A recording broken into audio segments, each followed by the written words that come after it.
What's going on, everyone? Welcome to the interview. Today, joined by none other than myself, Jamie, Jack Karras, Chris Donnelly, and Justice Severin.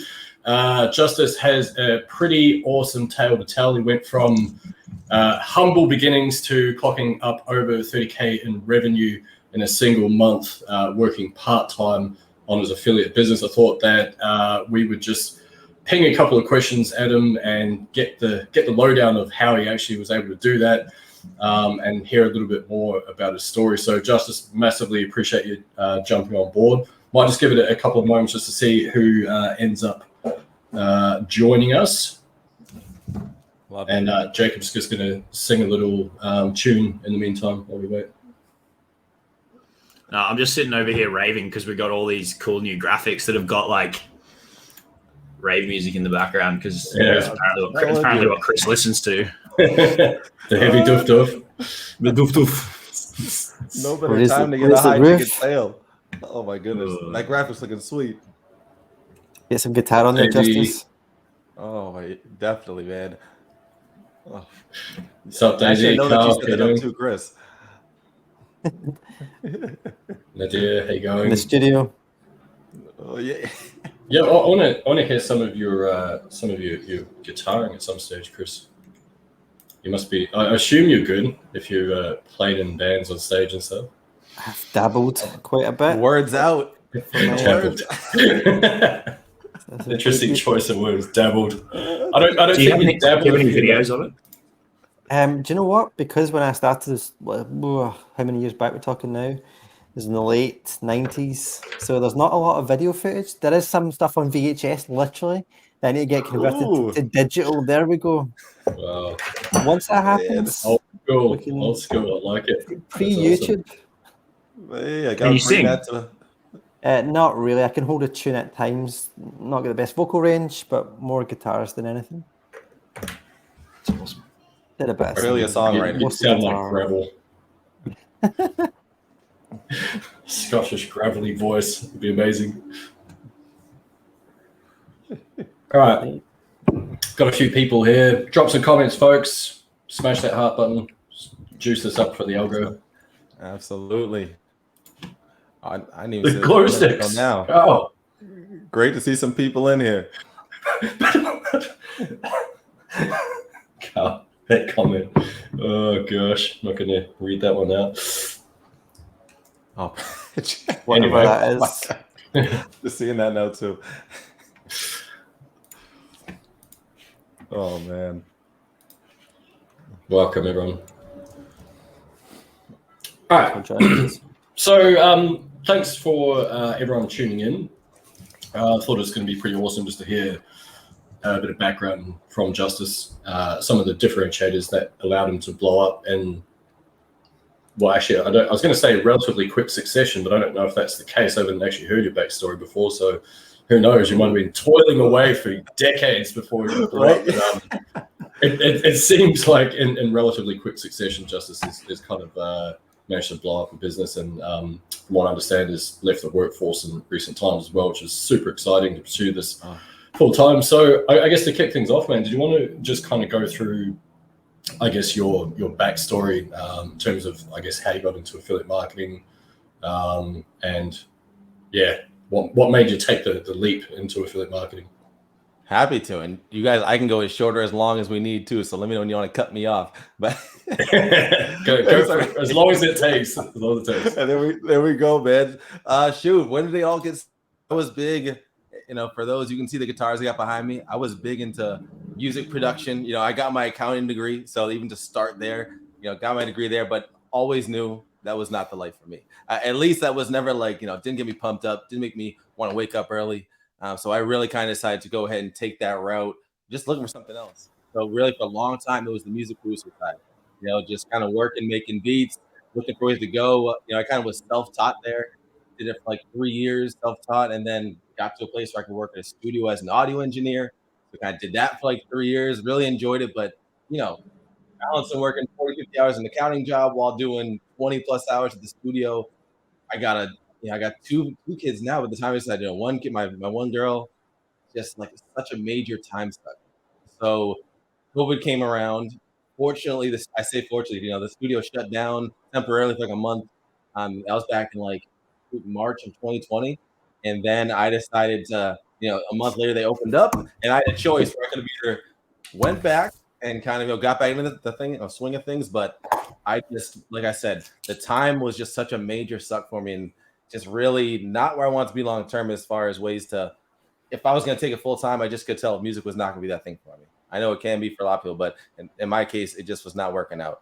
So took a step back, was like one of the hardest decisions. I felt like I was like shaking when I kind of quit there. Like honestly, it was just such a passion, and then you step away. I was kind of it was crazy there. So fast forward, I took like a month or two to just kind of wing it, see what I kind of liked. Went on YouTube for a bit.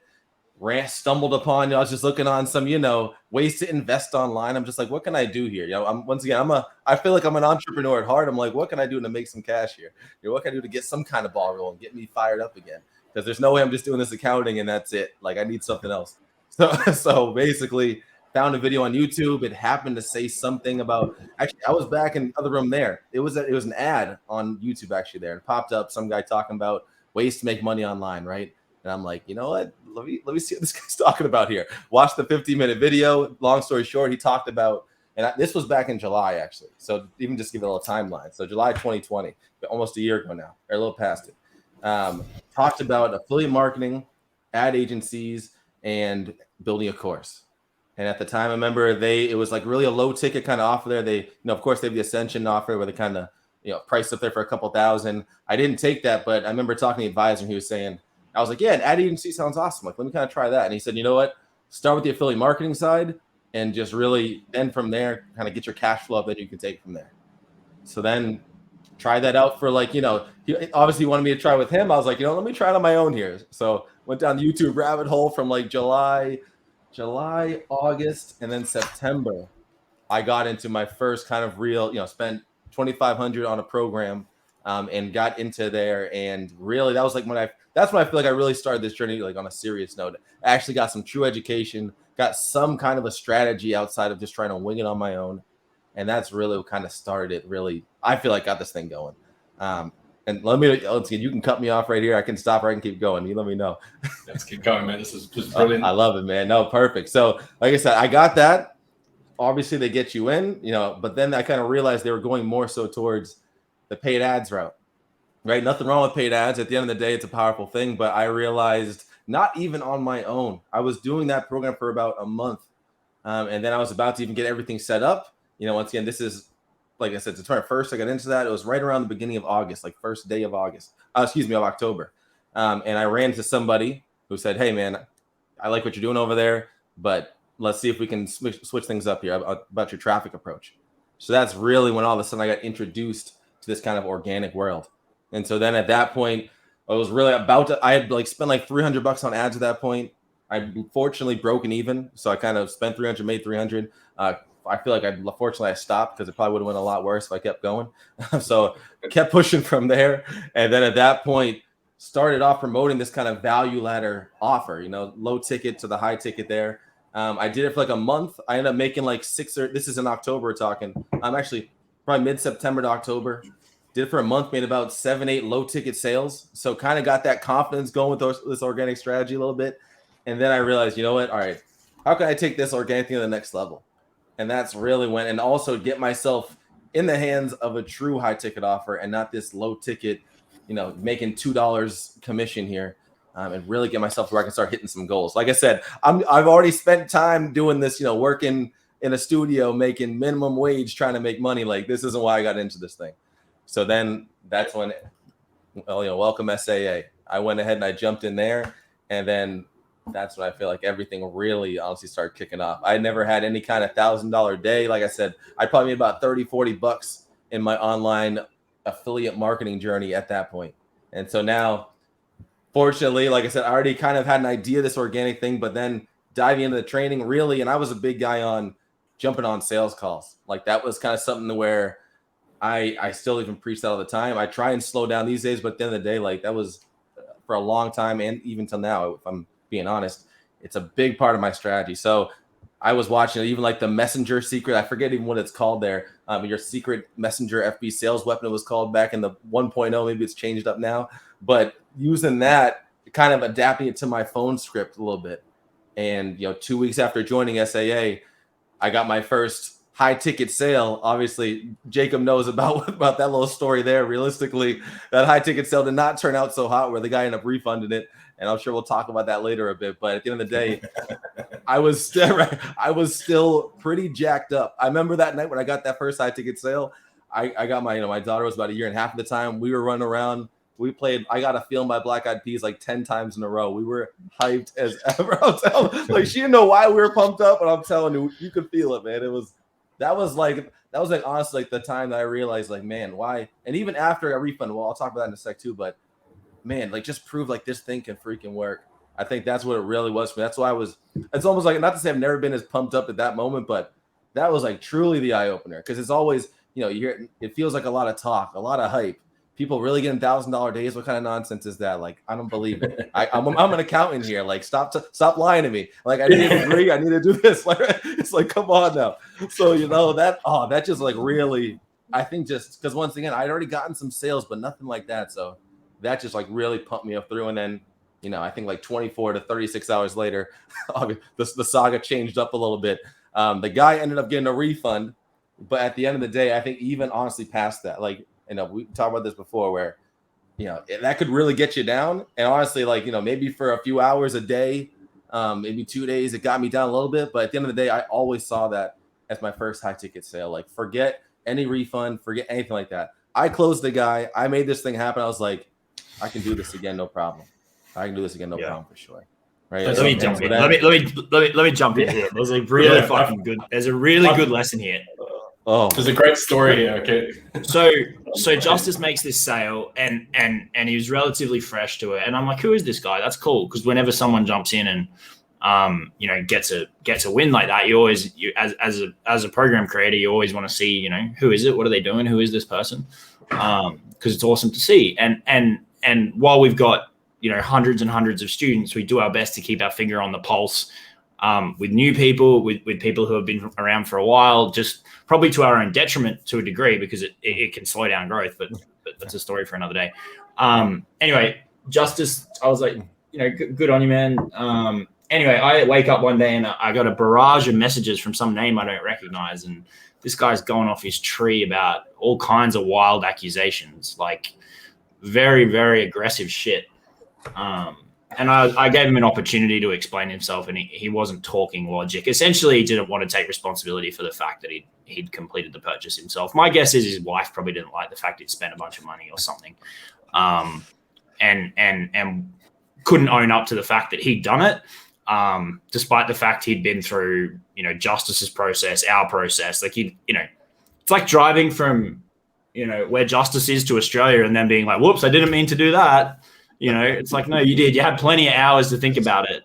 Like, come on now, man. Yeah. And honestly, probably a bullet dodged. If someone can't take responsibility for completing a purchase, are they really going to take responsibility for the actions necessary in order to actually do anything with that information? So, but the good point of the story here is that I ended up on a phone call with Justice at like midnight one night, just saying, look, dude, I'm so sorry. We have to refund this guy. Like, I can't deal with this shit. And I know it's your first one, but like, I can't remember exactly what I said. I was pretty tired, but I was like, we'll be fine. We'll sort it out. Yeah, man. We'll get you there. You said you got your process down clearly, so you're basically it'll happen again.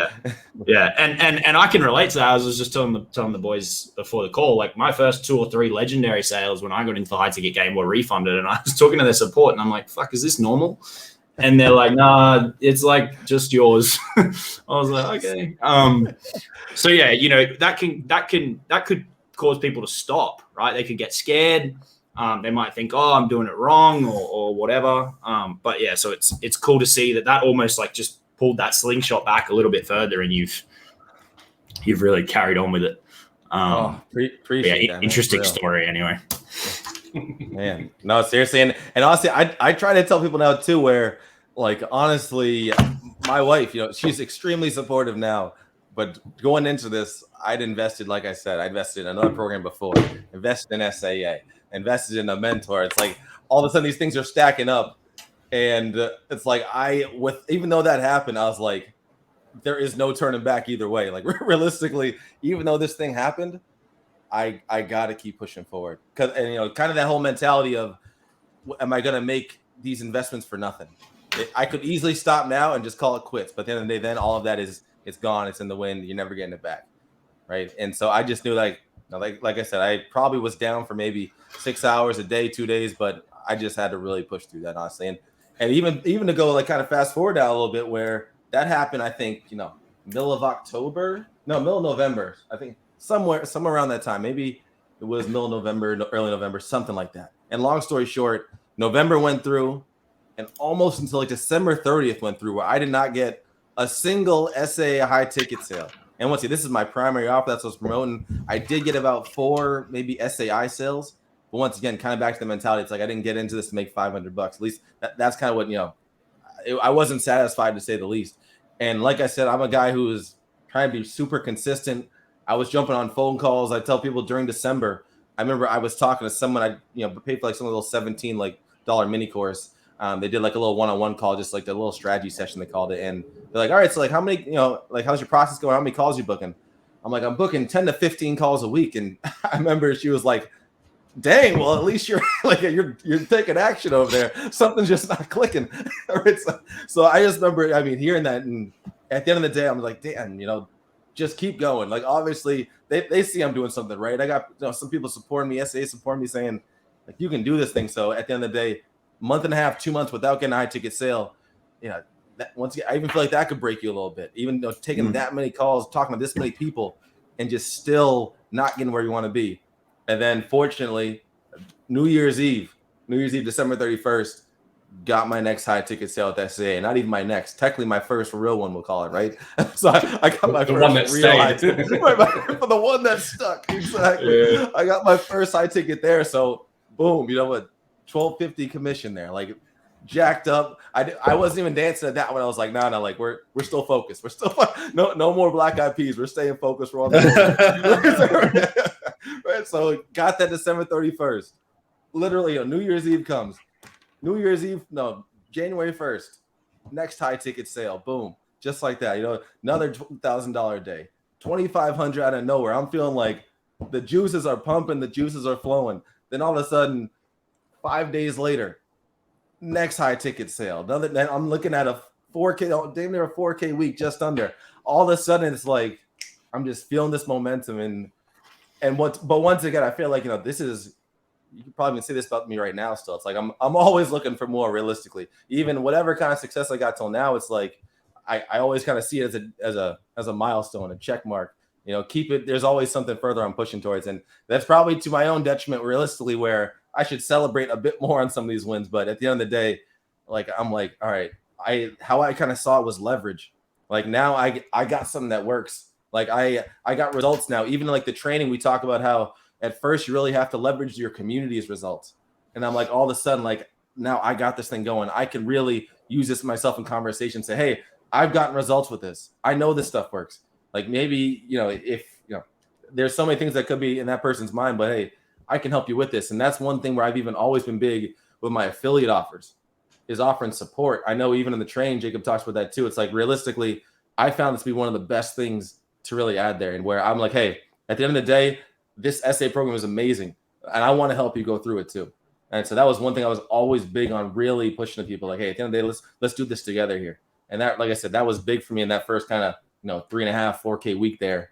And then in reality, I'll kind of not cruise to this next part, but long story short, I started tacking on a little bit of additional coaching on top of the affiliate. January turned into my first 15K month out of nowhere. Just kept on going with the sales in that part. Kind of took a step back. I remember at this point now, that was after that first 15K month, obviously still hype, but then I'm still working my accounting job. It's like the game, I'm not at a point where I feel like I can quit yet. It's like, I got to keep this thing pushing. I remember I got on a phone call. Jacob had a little deal there with Jamie at the time for, I forget how much it was, $500 or so, some little sweet deal. I'm like, an hour with these guys, like, let me just check in with them, see what I can get for them. I'm sure there's gonna be something. And I remember talking to them too, and they're like, just if you keep on doing the same thing that you're doing right now, you're going to end up making it so that you're going to be supporting people 24/7. You have no time to make no more sales. Your business is going to be all out of funk, and you're just going to have like ups and downs like crazy. So I remember in February, that's really when I took a step back, kind of adjusted the support I was giving to people, and adjusted the way that I was going about it, getting things like, they showed me on the call, like things like contracts, getting things, having people kind of having ways to, help people be accountable, just ways to really make it so that I can be most efficient in how I'm supporting people while not blocking up my calendar. Because once again, I'm working 40 hours a week on an accounting job. How can I give people support, continue to make sales while I'm doing that? And that was something that was really big there. Honestly, that changed everything for me. So I remember in February, it was a slower month for me. Technically, it was still a 6-7K month, honestly, for me there. So at the time, I'm like, it wasn't a right. I'm like, it wasn't a 10K month. So I'm like, come on, man, what's going on? Right. So kind of, but it was really, I even look back, it was all about stepping back and just making sure. It's like learning from so many people have said it, like Jacob, Jamie, Jordan Belfort, a lot of these people. I'm a big Jordan Belfort guy. Always talking about like, learn from my mistakes. I remember him saying, he's like, hey, he kind of got in trouble because he just was pushing sales too much. And I feel like that's exactly what Jacob and Jamie were saying there, where get the systems in place, get yourself set up to where you can actually handle the amount of volume that's coming in, instead of just taking on. And then like they were telling me, I'm not gonna be able to actually continue getting sales. It's going to just be this roller coaster ride consistently. Obviously high ticket can be that roller coaster, but I wanted to really dial it in. So February, I really focused on my offer and ways to improve it, ways to improve my support. And then kind of like as Jamie mentioned before, in March, fast forward, I kind of added a little bit of a group coaching, right? And that's when I got hit my first 30K month there. And really, once again, at that point, I was like, I need to quit this dang 9-to-5 job. I didn't even yet, but I was like, man, I need to get out of here, man. This was what, March, did you say? This is March. Yeah, this is March, man. Yeah. So that's, Can we pause on the support for a second and dive into that a little bit? I think that's a good topic. I mean, the folks in SAA have heard this, so they can go make a cup of tea or pour a glass of tequila. But for the folks in Jamie's group, in my group, who either aren't in SAA or whatever, but you want to do affiliate stuff, your support is one of the quickest things that you can add as a bonus to any offer, affiliate or otherwise, right? And I think where people get hung up on it is, Dave, tea or tequila, nothing in between. I could go on a t-shirt. The thing about support people get stuck on is they feel like they don't have any capacity to add any support. Initially, I kind of think about it like the piano lesson analogy, kind of, you got to stay one lesson ahead of the student. But it's something that you can bolt on really, really quickly. And from a psychology perspective, it plays into something really powerful, which is people just don't want to feel like they're going through something alone. They want to know that there's somebody there to help them. They want to know that there's somebody there to reach out to them, or that they can reach out to, all of that kind of stuff. So it works, and it's something that you can do very, very quickly. And it doesn't have to be techie. You don't have to have all these different Slack threads with complex shit. Like, it could be the most basic. When I first started adding support with these people, ClickFunnels, I was doing unlimited messenger support if you got a free trial with ClickFunnels. Which then if it converted, I'm still milking mine. Yeah, exactly. He's still fucking here. I can't get rid of him. Still milking it. Lifetime deal. I've really got to increase that price than the $38.80 commission that I get.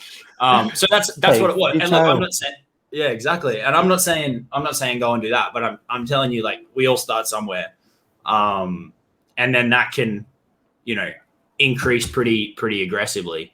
But it's a great place to start. Yeah. Keep going. I was going to say, I think, because a lot of people think, well, if I'm relatively new, what do I have to offer in terms of support? But one thing I often tell people is most people don't want a guru. They don't need someone who's zapping around in private jets. They just want someone, as Jacob mentioned, just to kind of guide them through that process. And that's just as how you sort of framed that before, is that like, let's go on this journey together type thing, which I think is massively powerful. So don't underestimate what you can offer to your audience, basically. Absolutely. And I'll even tell, students I'm talking to where I go back and forth with it sometimes, because the reality of it is the support that I was offering. And this is kind of something we even talked about in that call too with Jacob and Jamie, where I was offering, I remember 3 months, every week we get in a Zoom call.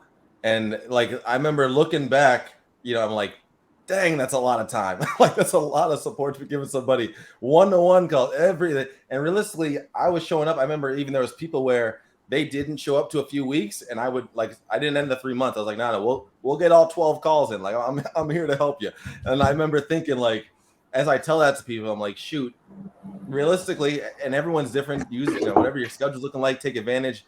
I just know for myself, as we talked about, it got me that 4K week, so I don't regret it by any means. Like, at the end of the day, it was a long grind, but it got me that kind of results. And now all of a sudden, as I mentioned, leverage came out of that. So almost like this unlimited messenger. It's like, yeah, it sounds crazy, but look at the steering wheel you got back there, right? It's like at the end of the day, this is the reason we're trying to offer these kind of support, offer these bonuses. So I definitely don't regret doing that there. I kind of wanted to circle back for a moment there, because there was something that you said before. There was a lot of things you said before. One, self-taught music producer, like, holy crap, that's amazing. That was way back at the beginning. I jotted that down. So I'm like, seriously, you self-taught? Come on, man. But the other thing were you, like, there was a point where if you're booking 10 to 15 calls per week, did you know that in your mind, you're like, there's something I'm doing that's pretty damn good. Like, there's something, like, I must be heading in the right direction at least, because I think that in itself is massively powerful. I think that I didn't really, honestly. I think that's one of those things where I was just grinding, because at the end of the day, I wasn't getting sales out of it. So I'm like, man, like, this is like this. In my mind, I'm like, this is cool, but this isn't working out. It wasn't until I kind of had that. Buy some stuff. I'm like, man, another no, right? And then I remember even when we had that kind of the chat there, like I said with Jacob and Jamie, I remember you guys even mentioned that was one thing there. I think there was a couple of people on the call, and I was like, I was taking calls all the time, and I was focusing on closing sales on the phone. And I just remember you guys were even almost saying that it's no wonder that, not it's no wonder, but like there's a pattern there a little bit. And once again, it's like I don't really know what anyone else is doing. In my eyes, it's always like, hey, stay focused on what you're doing. Just all I can do is keep grinding and keep moving. I'm not really too worried about the noise. Obviously, you can get worried by X guy's results over there, right? Very easily in this world. So I think I was just really trying to tune everything out. And I was just, like I said, I'm just grinding. And all I knew at that point was I'm booking calls, but I'm not getting sales. So something's up. Yeah. I think it was it Churchill that said something along the lines of success is going from failure to failure without a loss of enthusiasm. I think that kind of highlights that pretty accurately. Because I think that was Chris that said that. Yeah, Chris. There we go. Yeah. Who speaks every 30 minutes, but it's really profound every time he just loads up the perfect quote. Yeah, I've got it. Been working on this one for ages. But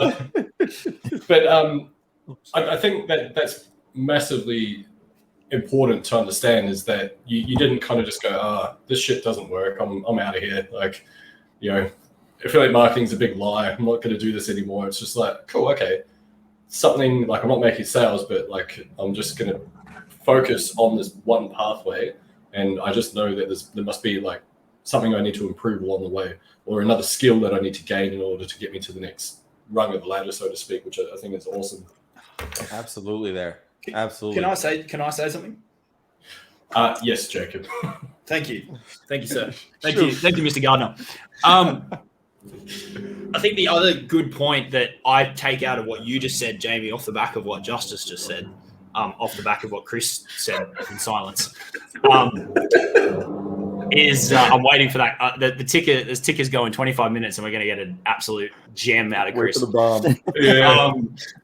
No, I think what you said there set off something in my head, which is sticking at it and refining it and stuff. I think one thing that Justice has done very well, and this is a shift that happens for most people that stick with this game, is you go from every investment, every purchase, be it a course, a mentor, whatever, where people are early days and they're jumping around, to me, it feels like every time they're trying to throw that, fourth down, Hail Mary, 3 seconds to go in the Super Bowl to land to win it all. Whereas what really should happen is you get that foundation in place, and then you start looking at the pieces of it and going, okay, what logically, not emotionally, logically looking at the pieces and going, okay, what part's not working? And then you start to make strategic investments accordingly to fix or improve that part of it. And I think that's where you can very quickly see improvements. I would. Yeah, go ahead. Spot on there. I think that even looking back, that's exactly that one for me. I realized if I started with my original offer, my original program I started with, it was on a traffic way that I might have went broke if I would have kept going down that route. So I switched, and I fortunately got a mentor at least opened my eyes to organic. I kept going. I realized I want some kind of a true high ticket offer. Welcome SAA and a bunch of another amazing training, right? Now keep going from there. I felt like I didn't need anything else. Like I didn't buy, there was no other extra investments between then and the end of January there. It was just me diving in because I knew I had my high ticket tool. Like this is what I wanted to promote. I can get $1,000 deal with this. This is what everyone's talking about. This is what I want to do. So absolutely there. And then kind of once again, being very strategic, just kind of off the back end of that, I linked up with that kind of quick little, throw together offer you and Jamie put there, and got a ton of more stuff to just sharpen the direction I'm going in. I feel like that's something where I try to do that, even to this day, be very intentional with the investments I'm making. Like something that I know is pushing me continuously down that path, but save myself from headaches and save myself from failures. It doesn't mean I didn't need another high ticket offer. I had a great one. Another one wasn't going to be the magical difference. It's like at the end of the day, you got to have these skills in marketing and sales to get the sale to happen in the first place. Yeah. So I support that.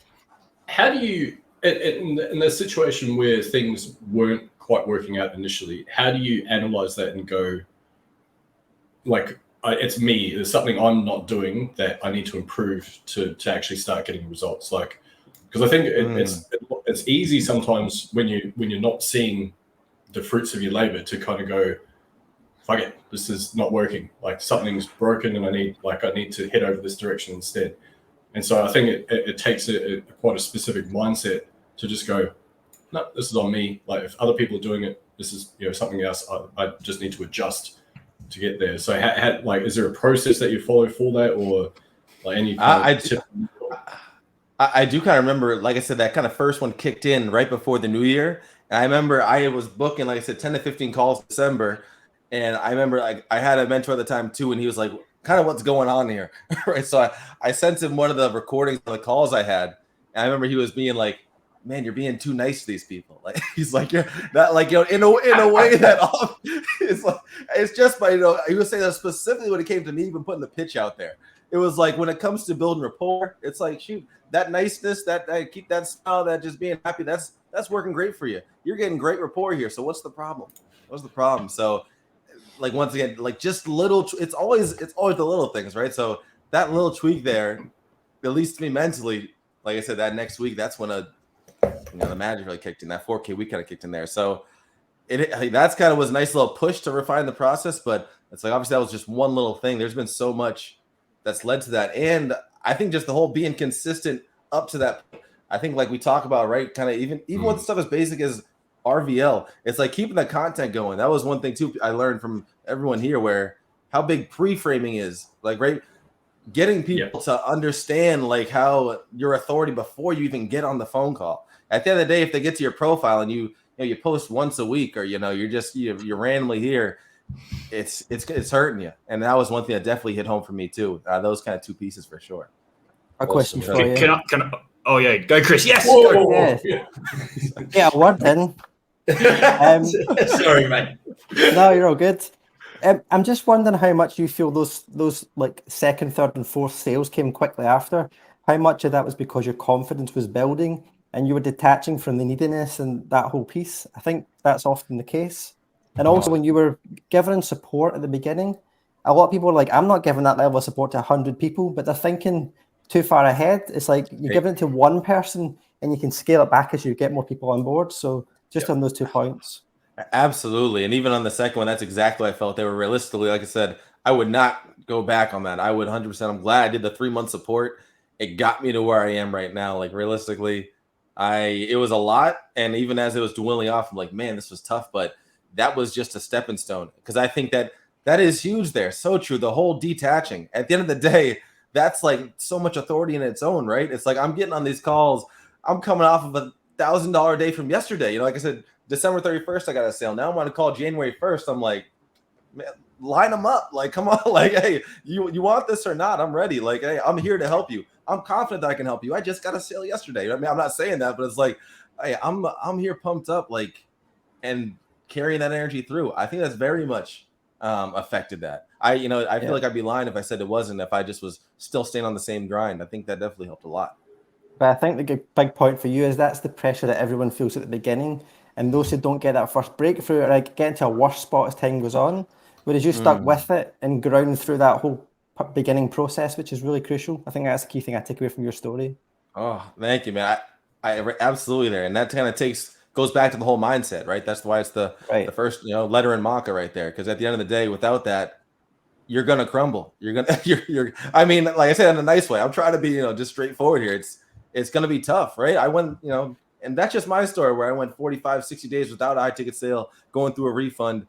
Obviously, there's people who go even longer, and they're right, they go even longer. Yeah. In some ways, it was worse for you. It's like you got up the hill and fell backwards and rolled behind the start line. You got a breakthrough and I thought, wait a minute. And one big thing too there, I say it already, but I truly still felt that was my first high ticket sale. Like I told people that was, but at the end of the day, I just knew I knew it could be done at that point. So in my heart, my mind, it validated it. Yeah. So even though I don't have the $1,000 in my bank account to say, yeah, this happened, it still happened. That's what I felt. Yeah, you did it, man. That's the thing. And it's proof of concept for yourself. And I think sometimes that's what people need, is that it's hard when you're on the outside looking in. You're seeing people making sales on what seems like a relatively consistent basis, and you're going, "What the fuck am I doing wrong?" Like, and then it's not until you actually go through that process. And it's interesting when you were talking before. It sort of echoes how my kind of big break sort of happened. I had one sale. I'm like, dancing around for joy. They didn't refund, thankfully. But then the next day, another one came about, and I'm like, holy crap, I didn't fluke it. This is amazing. And it just that energy carries forward. And it's kind of like, yep, okay, I get it. I can do it now. All this time that I've been honing in these skills and focusing, it's pure. It comes out the other side, which is pretty cool. Absolutely there. One thing I kind of thought was a pretty good discussion point is, because it sounds like you've had a ton of yes, Jacob. Can we just go back on sorry, I know we're all over the place, but on the detaching thing before we move on from it.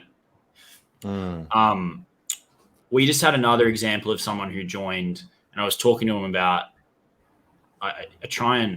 Jamie's spoken about this with the SAA folks before, and that these unicorn hunting concept. And if you haven't heard that, you're going to think we're, whatever. It's actually a show now as well. Let me just add, the unicorn is the national creature of Scotland as well. For those who don't know. Probably shouldn't be hunting them then. Chris is a unicorn. Yeah, Chris is our unicorn.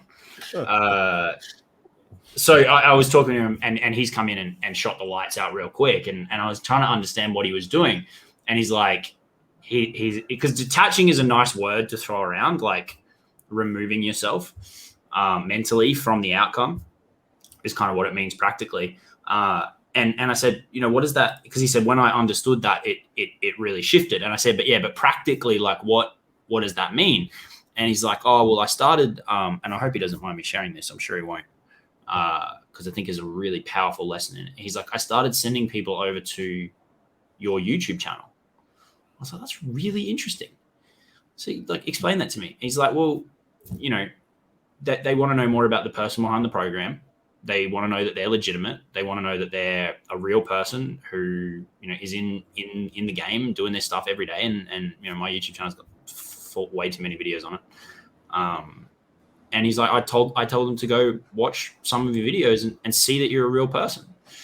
And he's like, and so that little action there of pushing someone away to go watch a video, the abundant perspective that takes of, oh no, I might lose the lead or the sale, is ridiculously powerful. To actually push someone away and go, no, that's cool. Don't buy now. Go watch some videos of this guy and see if you feel like he can help you or not, and then come back to me. The strength in that positioning is unbelievable. Like it cannot be understated. Like it's so powerful to push someone away and go, you go do this thing in your own time, and let me know what you think. So I guess that's just a real world example of detaching from the outcome. If people are going there, yeah, but that's a nice theoretical concept. That's a real world practical example of someone going, go away, think about it, take this action step, and come back to me. That's the genuine definition of doing it. Man, Yeah. that just reminds me of this whole kind of thing where how valuable planting the seed is. And I feel like we talk about this. We say it's a marathon, not a sprint. The longer that I've been in this, the more I've realized. I was, just last month, I closed someone who we had our first conversation in January, right? So at the end of the day, we sometimes want to push for this, get this sale now. And then by the time 3 months happens, you maybe feel like you haven't got the sales you wanted. And now you take a step back and you leave for a month, you leave for 2 months, decide to come back. Like you could have just lost out on so much in your business potentially. That's why, even in the 30K month I mentioned in March, that was, I had a 9K week in there, or I think 9K cash week in there. And that was from 3 sales that happened, all from older leads there. And then add that to the combined hustle that you're doing day in and day out. It's like, that's one thing that I've really noticed just super powerful in this, is that it doesn't matter kind of how many new leads, cold people I'm turning from cold to hot consistently. It's like, as long as I'm planting seeds and I'm still staying consistent with my strategy, I'm setting myself up for success. I think that's something where, especially, as I'm now not working a 9 to 5 anymore. So that's something where I try to just keep on reminding myself of that too. It's like, maybe I don't have anything like super deep into my pipeline right now, but at the end of the day, there is so much out there being planted, so much value I'm giving out there to people every day. And I know it's every day because I got videos planted out there in my groups and etc. Website is like, they can find it. And once they get into this, like we say, ecosystem a bit, it's almost a matter of time, right? And you try and be genuine about stuff. The more that you kind of detach, you let people just, all of us here have certain personalities that are just unique here. So at the end of the day, people are going to resonate with me sometimes more than they resonate with any of you three, and vice versa. So it's like, just understand that is the reality of it. And that's going to help you a lot there. Absolutely. That's easier said than done, though, right? Like you said, you can throw the word out, but it's not easy at first. What I was going to say before, Jacob, was one of the I think an interesting talking point is, you have a family, and so you have a family. You were working full time, 40 plus hours, let's assume, and in a role that takes a fair chunk of brain power, if I understand correctly. And so I'm really curious how and if you were able to find some level of balance in all that at all. Oh man, I mean, once again, my wife, she loves me. Obviously, she wants me to be around. So that was tough. That was tough for sure, man. That was tough. It was. Waking up. I'll say this: we all got 24 hours in a day, right? So I was definitely right now. I still the kind of guy who wakes up at 5:30 in the morning, just because I wake up, then I'll work out, and now I get to kind of ease into my day a bit more. Luckily, but I had to just as soon as I'm waking up, just start working. Right, start working on the affiliate marketing stuff, because fortunately during all this I was working remote because of COVID and everything. So that made this all that much more doable. So now I don't have to clock in until 8:39, and now so the way I saw it, I got all this time before to really put an energy there. But it's tough though. It's tough there. But at the end of the day, I mean, it got me where I'm at now. Right, nobody got to someplace they wanted to be by just kind of winging it. I'll just coast. I won't take many sacrifices. Like at the end of the day, I'm taking calls at night. Like that's at the reality. My wife doesn't like me working at night, but I'm like, man, I'm sorry to make you upset tonight, but like I got this call here today. 30 grand. Hey, that's what I'm trying to wear, but she's like, man, she's like, forget that, man. Come on, come get this dinner. Let's hang out. Yeah, we got your kids here, but like she's super supportive, though. Tell you, like, but it's tough though. It's especially because reality, I was doing this, really super hard intensely for 3-4 months plus, especially until that, like, March came. And I'm doing all these hours, and it's like not as much to show for yet. Even you get your first 10K month. I always tell people, it's like, just because you get your first 10K month doesn't mean you should go quit your job. Like, I got 2 kids, I got a wife, I got a house here. Like, I can't just say, all right, this thing's good, I'm out of here. Like, you got to make sure that security's in place. I had a 1,000. Sorry, you go, Chris. No, I was just going to say a very quick one. I was going to say a quick relationship tip. Set your commission emails to go to your wife's account. Thank you later. So she gets the ding right there. Yeah. Genius. She become addicted to you working and making money. Not too late to do that. That's a good idea, man. There you go. Hi, Jamie. I was just going to say that I quit my job after I had like my first $500 month. So, man, good for you. I couldn't. Yeah. Man. I couldn't. I was well and truly ready to leave that place anyway. So that's a story for another time. Too. No, there's plenty of people who are like that too, and obviously it's like, what's Tony Robbins say, right? Burn your boats, burn whatever his saying is there, burn the boats and just go. It's like, obviously that works too. It's the accounting mindset. It's like, man, I gotta have money in the bank. I know this thing works. I gotta make sure we're good. I was going to follow up by saying that I made life incredibly difficult for myself for a couple of years before things kind of took off. So, but, don't do as Justice does, not what I do. Okay, for anyone taking notes at home. And even on top of that too, I did a post about it back in February, whenever, maybe it was March. We were pretty deep in debt as well as I'm making these investments. So once again, even kind of back to the whole having the right mindset. I'm $20,000 in debt. I'm continuously investing. So like the debt's cracking up, going higher and higher. Do I stop because I haven't made a high ticket sale? Do I stop because this hasn't worked for a couple months?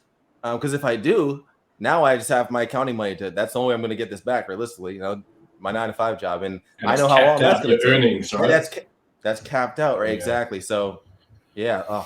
To me, there was no other choice. Yeah. So that's just on that one. So you're in a state, it's interesting because historically, when I was in debt, it would make me be desperate, but that desperation would come across and I would actually repel opportunity. And so that's my mindset. That's how I operate. But obviously you're on the other side of that spectrum, which is like, shit, I need this to work. So I'm just going to fucking go and do it until it works. I think that's pretty much powerful. Yeah.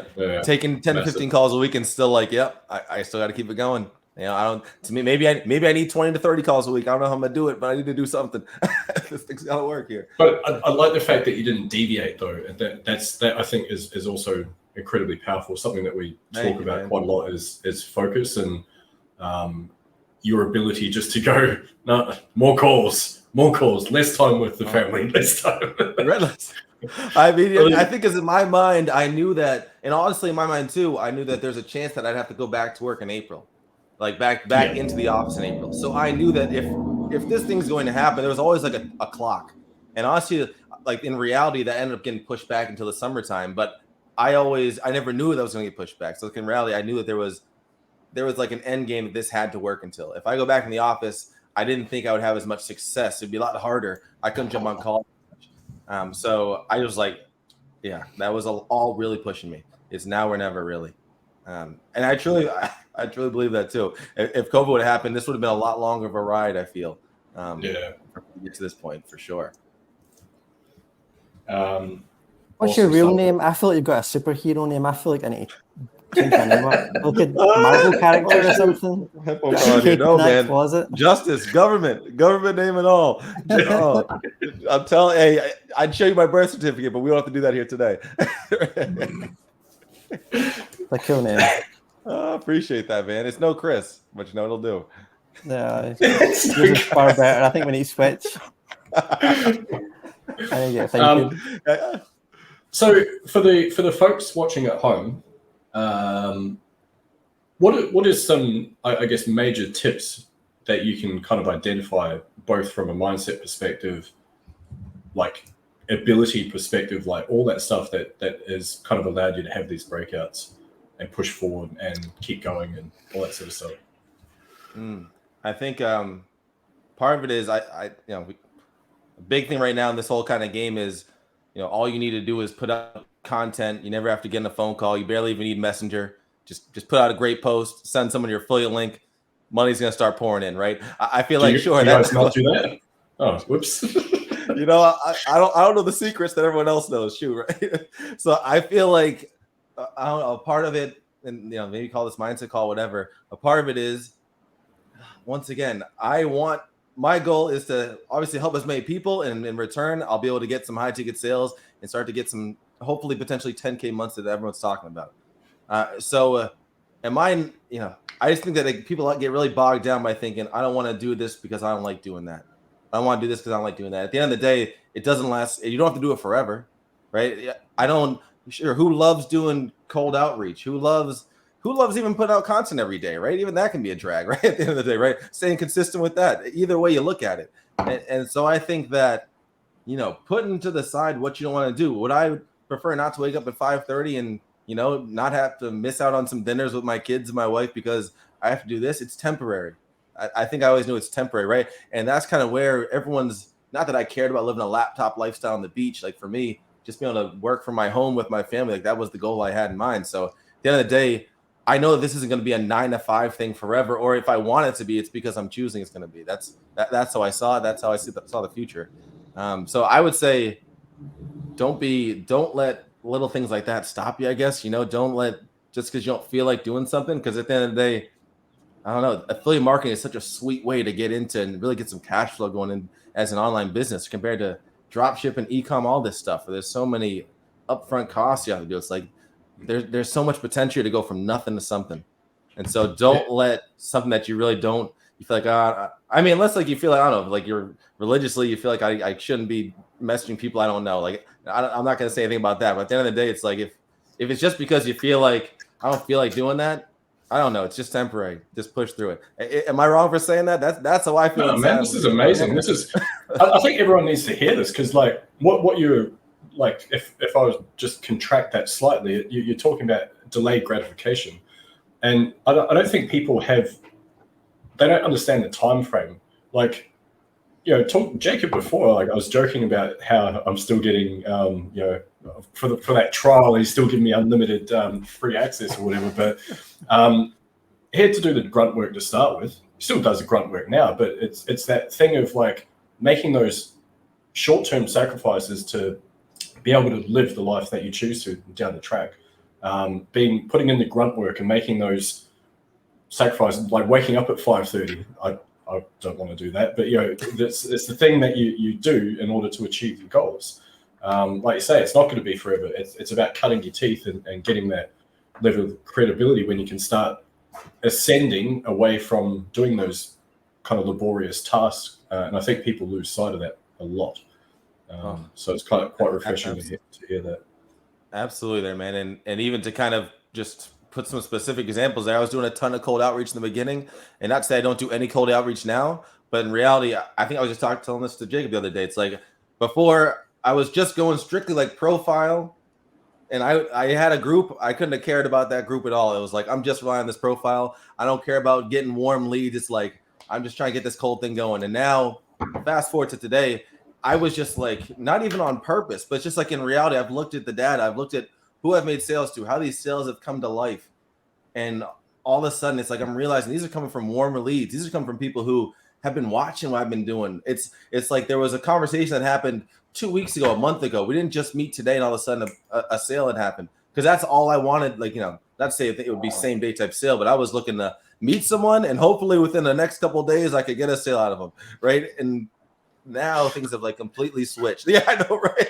That was the mentality, man. I was like, let's just grind. And at the end of the day, too, no, that's why we talk about things like Google Docs and using content to your advantage to, move people into a messenger and not have to take as many sales calls. It's like, as you get that, you work so hard so that now all of a sudden you start to get some results. People start believing in you. You start to get a little movement going, and now that just naturally is going to make things easier, right? It's not never going to be easy, but it's helping yourself out in your business. So yeah. Can I add one thing to that? Yeah. It's the right way to frame this. When you're in the weeds doing that stuff, and it's like you're pinging out a message or whatever it is, naturally the thought is around what result is that going to produce me, be it now or in the future, depending on how long you, as Jamie said, delaying gratification. The unspoken or the unwritten or whatever it is, the unwritten piece of it is the skill set that you are developing in doing that. Even if that yields no immediate return, even if it yields no long-term financial return, the intangible, non-financial, not even really quantifiable return that you are getting is the development of that skill set. And if we take Messenger as an example, the ability to hold a conversation and not come across like a weirdo is unbelievably powerful. You have no idea how far you can get in this world by being able to talk. Oh, it is so much more about how you say it than what you say, which like it or not, that's what happens in business, right? You can get a lot done by being able to confidently deliver your message, whatever that message may be. And doing these things and practicing these things and learning these skills will give you such a strong foundation as it gets easier, right? If you can hold that conversation with a random person and turn that into some kind of relationship and then diagnose a problem and convert that into dollars, when the time comes that you where justice is now, where we're at, and you're communicating with people 90% of the time who already know you, already like you, already trust you, because you built the ecosystem that does that while you're not there and you've put in the time, you are going to be so well armed. But it doesn't happen overnight. So you've got to look at the multiple layers of benefits that come from doing these things, not just, is this outbound going to get me $1 today? And in a game where organic is becoming obviously more and more popular, I kind of see that obviously some people will say, oh, well, organic's getting so popular, like, how am I going to have success with this? I feel like so many people, there's only so many people in SAA, right? Imagine how many other thousands of marketers out there in the world trying to do it organically. I think that a lot of them this is what I kind of express, is that they're all the ones probably just doing things, they're just winging it. They're like, oh, I go to a Facebook group, I message somebody, then I'm going to start making some sales, like, because somebody told me that's how it works. And like, I literally just closed a sale earlier today, and this was the one that I did over the phone there. And I planted the seed. I think he got my Facebook group about a month ago. And I was just, one of the things, I forget when it happened in our conversation on the phone, he was like, just the way that you approach the conversation, that's like, you were different than all these other friend requests I got, different than other messages that I decided to engage with. And once again, he decided to engage with me because, once again, the brand, the authority, that obviously helps. Once again, now all of a sudden the branding is there. He wants to even have a convo. But now once you get into that conversation, like you're saying, what you say matters. At the end of the day, the old me probably would have just went, forget my Facebook group, man. Let's get on a call today. Let's make this thing happen. I got this SAA thing that's gonna blow your mind, right? But at the end of the day, just taking a step back, that's what I mean. He told me that's what did it for him. So I'm not even, this is fact that this stuff works. Just plant these seeds and once again, detaching. Again, I think that also coming from that is, once I was doing so many messenger conversations for so long, and I was still in Messenger obviously all the time, but to that point, that sharpens you, right? It's like, even though maybe it got me only so many sales, but at the end of the day, I know how so many conversations can go. So it's like, you become an expert almost. Like, I'm not to say I'm an expert, but at the end of the day, you're sharpening that skill, and that's going to help you so much more down the line compared to somebody who is, just in Messenger every once in a while because they hate Messenger. I don't want to talk to anybody. I'll check my inbox once every 2 weeks, man. It's whatever. You're not going to be as with it, and it's going to slow you down a bit. So just to use the Messenger example. Yeah, I think too many people want to be standing beside the till when the customer comes up ready to ring up the order, but they're not willing to put the work in to get them to the till. They might be standing by the door looking at a menu. They don't even know the building exists. Like, they're not willing to get them to that point, and that's why they complain that, oh, everyone's like been sold to already, because there's no one standing at the checkout ready to buy. You know, you do a bit of work to get them to the checkout first. Yeah, absolutely. Absolutely. Chris's analogies are so much more articulate than mine. The wordsmith, man. Yeah. I'm telling you, I miss working with that guy. Both these two. I'm sure he'll send you an invoice if you want him to. I'm telling you, hey man, I'm telling you. Yeah, we're charging for this as well, by the way. So, by the way, keep an eye on your email, Justice. It's 5 past midnight. It's normally about 1 a.m., 2 a.m. when we've been on those copy calls. I'm telling you, man. I tell my wife all the time, like, this guy is something else. There's a reason I've got a blue light here because it's actually pitch black out there. That's very good. So, anything else, Jamie? Yeah, I was going to ask something on a slightly more practical term. Is going back to when you were, like, you had, respectfully, but when you're in the beginning stages, you have zero credibility, right? So I'm wondering how, from a practical perspective, how you were going, shit, yeah, I'm going to book 10 to 15 calls a week. Like, who's on the other side of that equation, and what are they, like, what are you kind of doing to get them to that point, so to speak, without like going, hey, you know, I've had a 30K month type stuff. Like, what's the kind of credibility builder, and what are you doing to kind of like say, hey, I've got a solution for you, it's going to be freaking awesome. And you kind of, and even in January, I was working up to that 15K month, so I didn't even have the 30K month at that time. So you're kind of asking, how did I go about even booking all these calls in a way? Yeah, like in a nutshell. I mean, I think for one, my content strategy obviously try and be humble here. My content strategy's gotten a lot better from working with guys like Chris, really understanding the best way to kind of get people to really raise their hands in your audience. For a long time, even it was just really focused on RVL and not even too many call to actions. Really just being consistent, because I felt like the branding was always going to be, at least that was going to be something that was stable.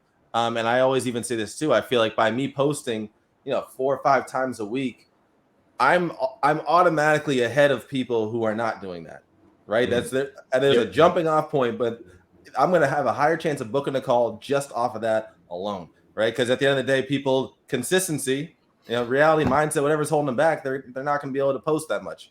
And that's why I even show. So I feel like I show respect to marketers I see even posting consistently. I'm like, man, like, once again, just kudos to you, because so many people, even when people I try to help, it's like it's tough. It's tough to stay consistent like that. So that, I feel like, is one thing that really helped me as far as getting calls booked. Number 2, staying in Messenger. I feel like that was really the big thing there too. Just consistently, anybody. I was trying to respond as quickly as possible, but I don't even think I try to avoid that now, because I feel like that it brings authority not responding to people right away. But at the time, I was trying to respond to people all the time. It's like, shoot, I'm in my bed, like, oh, let me see what this message says here real quick. Maybe I can lock them in before I go to sleep. I think that it was just sheer persistence, just trying to grow and build my audience. At the end of the day, that's kind of when I talk about daily action plans, right? If you don't have an audience there, I got no calls to book, right? So I think that first and foremost, you need an audience, and to make that audience a successful, stronger audience, you need the branding. So that kind of where I felt like the content and the branding kicks in to make that audience a strong, effective audience. And as long as I continue to keep on growing that audience, or increase that audience, it's going to increase my chances to now have more successful conversations. And so, honestly, like I said, there's frameworks in SAA. It's just, since you do it so many times, you start to realize. I tell people all the time, it's like these conversations are different, but they're all the same. It's like, you go down the same path practically all the time there. It's just the people who are going to buy into you and are, like I said, there's some people who are going to like me less than other people. I'm embracing the ones who I feel like are gelling with me the most. And I'm putting most energy in that. I always kind of say this one thing too, where like in TikTok, I feel like TikTok's amazing, right? But at the end of the day, I think a problem people have is they get a sale for someone on some kind of low ticket thing where they can potentially get $1,000 sale out of it. But they just they get the low ticket and they just forget about it. Like, all right, cool. I'll let the team take care of it. And no follow-up, no nurturing that relationship. It's like, keep an eye on the people who have showed interest in you and nurture that, because those are the ones who are going to be the quote unquote people who will help elevate your game, elevate your brand, and get you to start getting some results.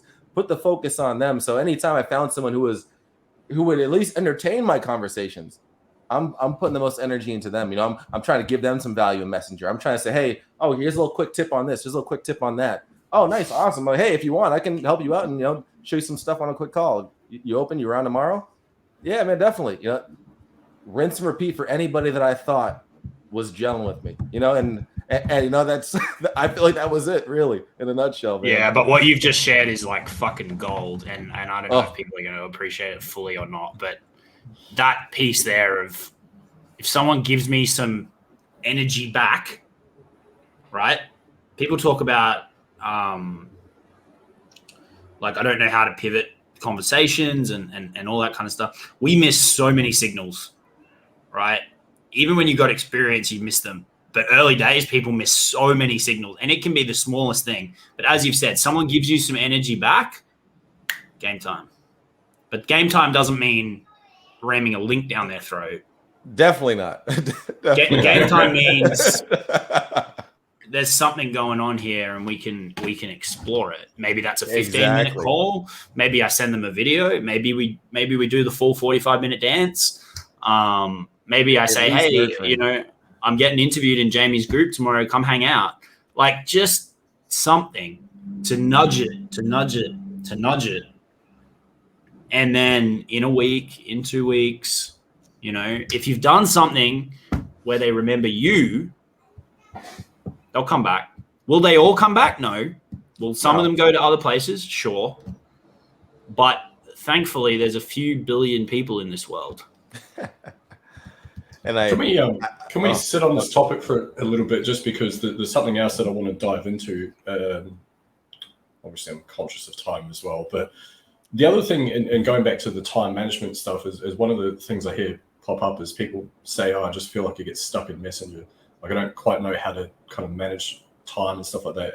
Do any tips or anything that I guess off the back of this conversation in terms of energy flow, things like that you could probably I guess share with the audience? That's a good one there. I feel like I've tried to done lives about this, because I feel like that is something where at the end of the day, people are almost kind of like I said, afraid to go and check their inbox. One mentality I've always, I mean, I call it what it is. Maybe I'm just dreaming that that's what people are. Like, no, it's very accurate. It's very accurate. There's people get inbox like trauma. Yeah, I'm telling you, it's a real thing. Absolutely. So I think that for one, I think the best solution to that is having some kind of a framework, right? Part of the reason you're afraid is because you're like, I don't know what I'm going to say to this person, and probably you're afraid that you're going to lose them, right? So at the end of the day, you got to knock out that second part. Like at the end of the day, they're going to like you or they're not going to like you. But I think having a framework there for one is going to help the mindset of, all right, I know how to handle this. Like I said a moment ago, these conversations are all different, but they're all very similar, right? So if you've already walked someone down that path before, and that's kind of something where if you're very conscious and doing this consistently, you're going to recognize different patterns. You're going to recognize when somebody likes you a bit more, and you're going to know how to actually just do what you've done in the past. If you've done something before that works, try it again, right? Best to test, right? Always just keep on testing different things. You find something that works, try it again there, And so then at that point there, secondly or third point is, I personally do not like having unread messages in my Messenger inbox. So that's like a plus for me as far as making sure I'm replying to people. I just don't like seeing that blue bubble next to a name. It's like, I want to clear this stuff out. And now I get to the point where at the end of the day, it's like, I don't go and just clear them out as they come. It's more so when I go to sit down and get in my Messenger, I'm making sure I clear all that out. So it's kind of like, I just know that that's what's going to happen. I know that it's going to bug me if I don't get back to these people. So that's one thing. Obviously, before I was even more intense with that, where I would try and clear them out all throughout the day, all the time. But like I said, I kind of feel like it brings some authority where they're like, hey, I sent Justice a message. He's not responding right away. I want to talk to this guy, and I'm not around. It's like, hey, you know what? I'm a busy guy. I'll get back. Took me 3 weeks to organize this interview, man. What the hell? Let's get out of here. Come on. Yeah. I was pumped to respond to that message. Come on. But now I'm just going to ignore Jamie. To what you're talking about, those hot leads, those people who are giving you that energy in Messenger, conversation extends beyond Messenger, even though that's where the conversation's happening. So going and engaging on their content. So don't let Zuckerberg tell you who's important in your feed. Don't let him control your news feed. Go and seek out the people that are hot leads, engage on their content, watch their stories, puts that reactions on things, because that's going to create more and more of you visible in their top of mind type thing. So I spoke about this in a call that I had yesterday. It's the rule of 7 in advertising, which is something that is derived from movie producers back in the late 40s, and direct response advertisers kind of ran with it. And the rule of 7 is essentially someone needs to have seen an advertisement 7 times before they're going to make a buying decision. And so you can kind of fast track that on social media. This is the beauty of it. And exactly as Chris said, you can go and do targeted engagement. You can like engage in their stories and have those touch points with your audience, so they see more and more and more of you, and then hopefully start to absorb your content, and then just throw their credit card at you, basically. So that's and I guess that concludes the interview. Oh, we lost him. Yeah, he's got some leads to chase up. Yeah, he's like, all right, time's up. I think his wife might have cut the Wi-Fi. Yeah, dinner time. And it's finished now. Bye. Oh, no, he's back. I think another lesson that we can talk about Justice while he's not here. He's just in the waiting room. Should I bring him in, or should we just talk? Yeah. I'll talk. I'll talk, and he can come back in. I think one of the really cool things about Justice. I'm talking about you now, not to you, so you just sit quiet there, right? You got to wait your turn. You got to get back to the top of the line now. There's 4 people you got to go through, man. What I was just going to say is having had the opportunity to work with you in a group setting, 1-to-1. Happy to say we're going to be working together for a long time to come. I think one thing that I take away from you as a coach or a mentor, or whatever you want to call it, is that you're always enjoying what you do. You have fun with it, right? You're always happy and enjoying the process. That doesn't mean it's always perfect. That doesn't mean it's always gravy. Like, shit happens.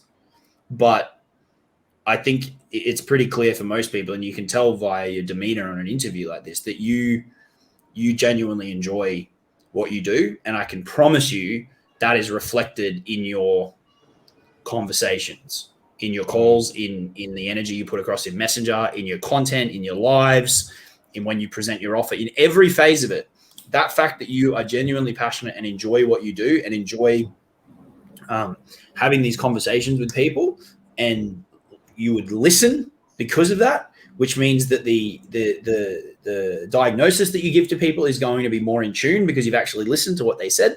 The constant flow and effect of you enjoying what you do, and having a genuine interest in the individuals that you're talking to, would have a massive impact on where you are now. If the underlying tone of the content, the conversation, the offer, any piece in between is, let's just fucking get this done, give me the money so I can move on to the next prospect. And I know there's people that think that way. Yep. You are cooked. Just give up. It's not going to work. Maybe you'll get a few, you'll churn and burn them, but you are not going to build something strong and long term. So that's just from a third party perspective. No, and honestly, even just to talk about that for a second there, I feel like I've seen that kind of come off where even I've worked with, I've fortunately helped, I feel like, a good amount of people in this journey up to date because I offer support for so long. So between start to finish, I think that's one thing where, some people worry about, like you said, whether or not you can help somebody, or, what kind of support can I give? I think that's one thing where I'm not going to say never. I'm sure there's been maybe a one person or two that maybe they didn't tell me they didn't. But everyone, if they let's just say they ended up slacking and maybe they kind of gave up, whatever the case was, things didn't work out as they planned. No, like literally nobody has told me, man, Justice, like you really dropped the ball. Like you really, I really wish you would have helped me a bit more here. Like you didn't give me that A plus energy. And I think I'm just kind of going back off what you're saying there. I feel like is because of that, like I'm there showing up, and I truly enjoy that kind of. I offer the 3-month Zoom because I want to help someone directly. Like I want to get there and talk to them that way, and so they can feel that, I think. And so it's sometimes I feel like, dang, like Johnny didn't get the results I was hoping he was going to get. it's too bad, man. Like we had a good 3 months, but yeah, it just didn't work out. And like 10 out of 10 times on average, Johnny's never upset at me, right? Johnny's they're always like, no, man, I so many times they're like, oh, I feel like I let you down a little bit. Like I could have done a bit more here, XYZ. And I don't know. It took me a while to realize that because I'm always kind of worried. Like, I'm putting so much energy into people and I enjoy doing it. I'm like, I really want them to get success because it's going to make us both look good here, right? At the end of the day. So I always am kind of worried, like, dang, like they probably are going to be pissed at me. Like this thing didn't work out how they were hoping. But I've realized that's never been the case. So yeah, thank you for saying that, really, because I feel like it's shown I'm on the other side based on people I've worked with, honestly. 100%. What were we talking about when it cut out, Jamie? I can't recall. I was gonna say something on that there. I remember you were talking about Chris had mentioned the engagement, and I think that's one thing too where Ian Stanley always says that, right? Simplicity and then complexity, right? I feel like that was something where I didn't even add into my game at first or add into my strategy. Now I try and do that a lot more where you're engaging with leads. It's like little things you can add, and sometimes I think people can get overwhelmed by adding too much at first, right? That's this whole imperfect action wins every time. I think that's something I truly believe in. I tell people that all the time because sometimes you get in your head and you feel like you got to have the most perfect content before putting it out. That's what, like I mentioned earlier before, my content was I was just putting out content to put out content. In my eyes, it was doing the branding job, and that's all I cared about. I didn't care if I was getting people to raise their hands. It's like that's awesome, and that's like if you can do it, incredible. But at the end of the day, just because everything isn't dialed in doesn't mean you can't improve it as you go and just embrace what's working the most for you, right? If something's working, lean on that more. And for me, I was able to book calls and kind of get that process going. So it's like, you know what? Let me just keep on embracing that, and I can, get the rest going better later. Yep. And we're not always the best judge of what's going to take fire. Sometimes you'll put out a post or something you think's amazing and no one likes it, or Zuckerberg buries it and no one sees it. Yeah. You better be consistent in putting out good stuff. Have standards, but don't hang on to one thing. You never know. Spot on there, man. I'm telling you. Oh. Well, I'm out of questions, so. The comments refreshed on me. I wish I could see everything else that dropped. Oh, wait, there we go. I can see some. Oh, nice. I love to see the love here. I think we've taken up enough of Justice this time. I'm good here. I'm good here, man. That's the beauty is that now, once again, being able to do this full time, it's like I said, it's so nice now. Like I said, I was waking up at 5:30 in the morning. Now I still wake up at that time, but I get to really ease into my day. And I think that's been one of my favorite parts so far. Is just really how mornings now, it's like I get to really between 5:30 and 9. I start when I want. If I want to, I can just hang out for 3.5 hours, like just be with my family. Because luckily, my wife works from home now too, so it's like we just all get to hang out. And I would have had to be on the train, like at this point, I'd be on the train heading into work, and I'd be gone for 8 hours plus, and all that. So awesome. I love what it's kind of done there for me, man. This is affiliate marketing. Luckily, I saw that little ad on YouTube, man. Look at how time moves. I'm telling you, it's crazy. Yeah, I was reflecting. I took some dates down before, so I thought it was pretty unreal, like to have discovered it in, what did you say, March, and then you started getting into it in July. July is my first heard of it. Yeah, July. Yeah, March I quit the studio. That was something where I was shaking more from quitting music than I was quitting my 9-to-5 job, because that was something, once again, I was really, really passionate about that. Yeah. So unreal. But the time frame to go from, was it July you'd heard of affiliate marketing, September you're making like a couple of little sales, and then you're making your first, you cracked the big one, so to speak, and then to a few months later you're making 30K, leaving your job, leaving your career, actually, not just a job, like a career path, retiring. Yeah. That's pretty cool. Jacob knows about that life. He was an accountant times 10 over here. I was just a little staff accountant compared to that guy. That's brutal, man. It's brutal. I respect it. Anyone that figures this stuff out while juggling the two worlds, I think it's very impressive. Oh. Or three worlds. Home is another one. Yeah. Hey, preach. Yeah, absolutely. Yeah. Oh my goodness, that's very cool. This has been awesome. I mean, we appreciate your time a lot. Yeah. Massively. Thank you. You think they got some from this? I'll have to look through the comments Lots. later. Nah, Oh, good. That's been pretty lame, to be honest. No. No, it's been amazing. I'm gonna go watch the replay as well. I think this is unreal. I'm gonna take some notes afterwards. Any final words of wisdom to impart upon the audience? Ooh, final words of wisdom. I'll do a quick plug. JusticeF.com. Anyone's looking, go check me out. Oh yeah, where can we find you? Sorry, how rude of me. JusticeF.com. Just like it sounds. Real thing to kind of help people out. You know, I could obviously say there's so many things realistically. I think the biggest thing is just consistency. I think that's what's been for me. Consistency in just sticking with it. Like I said, that was one thing for me where I just knew if I stayed consistent, and I never say the word guarantee, but I'm gonna say it just for this sake. To me, because in my mind, that's how I see it. If I stay consistent, truly consistent, it's damn near a guarantee. It's just a matter of when. You know, if you're consistent with your content, you're consistent with building your audience, you're consistent with everything that SAA teaches, it's a matter of time. You know, I sometimes I think we can get in our head, and that can just, you know, you think you have a certain picture. That's something even that my dad taught me, where realistically it happened in music, where in reality I thought I was gonna be the next Kanye West, just making beats for people all day. I'd be living the life, right? And then I end up actually making money as an audio engineer, recording people, mixing people. It's like that, you know, I didn't see that route coming, but as things happen, you adjust. You know, and that's even kind of things where, once again, we try to have this perfect picture first. Just step back, stay consistent with what you got, and embrace the parts that are working the most. You know, I don't think that I would have saw. I mean, I know I didn't see any of this come where I'm at right now. Realistically, I saw hopefully success, but that was that was the goal. Success, helping people. That was really it. And however I got there, I just knew I was going to keep following whatever kind of pushed me in that direction there. Making the right investments, making the right changes, just listen to the right people, not listen to all the noise, but, you know, just take what you got that's working. Yeah, don't doubt yourself. Don't doubt yourself. Trust and belief. All comes back to mindset, man. Yep. Powerful stuff, man. Very powerful. Good, man, massively appreciate it. Appreciate everyone that's tuned in. As the man said, you can go find him at justicesev.com.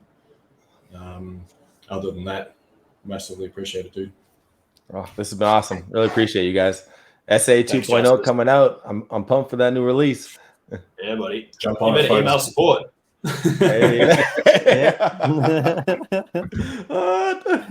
No, I hope everyone got some value out there. Like I said, this has been awesome, man. Appreciate you guys. The continued support. Appreciate it. I'll wait for that invoice to my email. This has been too good of a time. I know there's got to be some kind of catch. All right, guys. Thanks very much, man. Thanks everyone that's tuned in as well. Thanks all. Oh, Keep it easy. my pleasure. Take care, everyone. Bye bye.